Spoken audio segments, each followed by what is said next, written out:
Ang sinasabi ng publiko ngayon nanonood sa atin, dapat you should not resort in too much technicalities kasi ang public interest ang iniisip nila rito. They want to expedite the proceedings. They want the trial, not rules. They're interested in the trial, not rules. Kung ganun lang din naman pala, dapat wala na tayong senador dito, wala na tayong mga kongresista. Kung hindi lang naman din pala natin susundin ang mga ginawa ninyong mga batas. Diba? Tama o mali? Erwin Tulfo, Ombudsman at Senator Soto, pati yung photocopy mga lodi naging original na. Ito po ang epekto ng bagong Pilipinas ni Bongbong Marcos Jr. Lahat po ng mga nasa konstitusyon, nasa rules, nasa batas natin, hindi na po nila sinusunod. Grabe mga lodi, no? Simula po nung pinauso nila yung Bendalo ni Erwin Tulfo at saka ni Ombudsman Remulla, eto na po yung nangyari sa ating bansa ngayon. Wala na po silang sinusunod na mga batas, constitution, rules. Eto na po lalo si Senator Soto. Pakinggan nyo mabuti ha kung gaano po niya gustong putulin ang tradisyon ng ating bansa pagdating sa pagsunod sa batas. Ito po, pakinggan nyo mabuti. O ngayon, yung mga graduate ng Ateneo tsaka ng mga UP, ito ngayon yung legal maxim.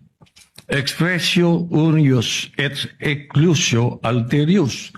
In other words, the express mention of one thing is the exclusion of another. Palagay ko, naintindihan nyo lahat ngayon. Itong akin. Sa publiko yung sa akin.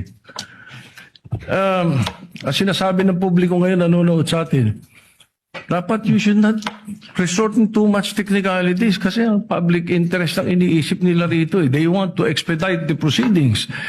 They want the trial, not rules. They're interested in the trial, not rules. Ang publiko daw po ay interesado sa trials. Wala daw po silang pakialam sa rules. So, anong ginagawa nyo dyan kung hindi naman pala dapat pakinggan o sundin ang rules? Gumagawa kayo ng mga batas para maging maayos ang takbo ng ating bansa.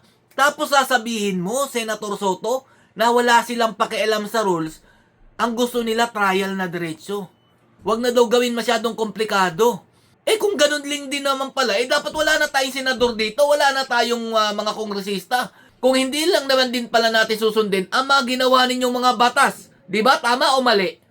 Ikaw talaga iskulbukol, pahirap ka talaga sa taong bayan, dagdag ka sa problema nitong bansang ito. Gumagawa kayo ng batas na kayo rin naman pala ang hindi susunod dahil lang sa sigaw ng sambayan ng Pilipino na kayo lang naman din ang nagsasabi na yan ang sinasabi o binubugso ng taong bayan. Buti pa ito si Senator Robin Padilla mga lodi Yung tinatawag po nilang hindi marunong walang alam at bobo pa. Pakinggan nyo mabuti ikumpara nyo po ito si Senator Soto dito po kay Senator Robin Padilla na masyado po nilang hinahamak ang pagkatao. O ito po.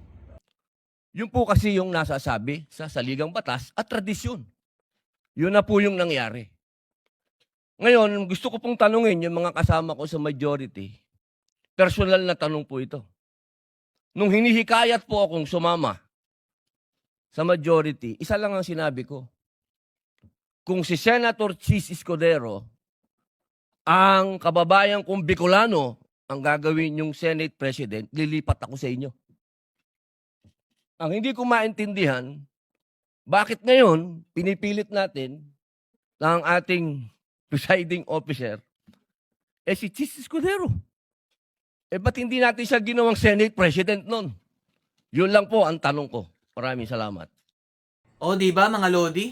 Sundin ang tradisyon. Yan ang sigaw ni Senator Robin Padilla. Pero ito, si Senator Soto, sundin daw po ang taong bayan. Gunggong, napakahindot. Diba, illegal naman talaga yung ginawa nilang hakbang na gawing po presiding officer, ito po si Chis Escudero, samantalang meron pong Senate President. Diba?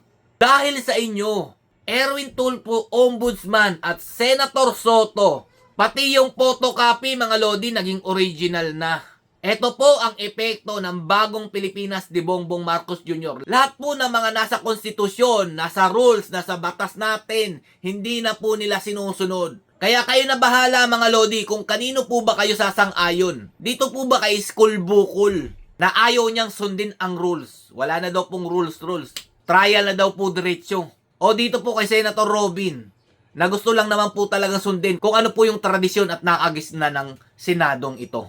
Stay safe mga lods and God bless you all. Duterte pa rin kahit anong mangyari.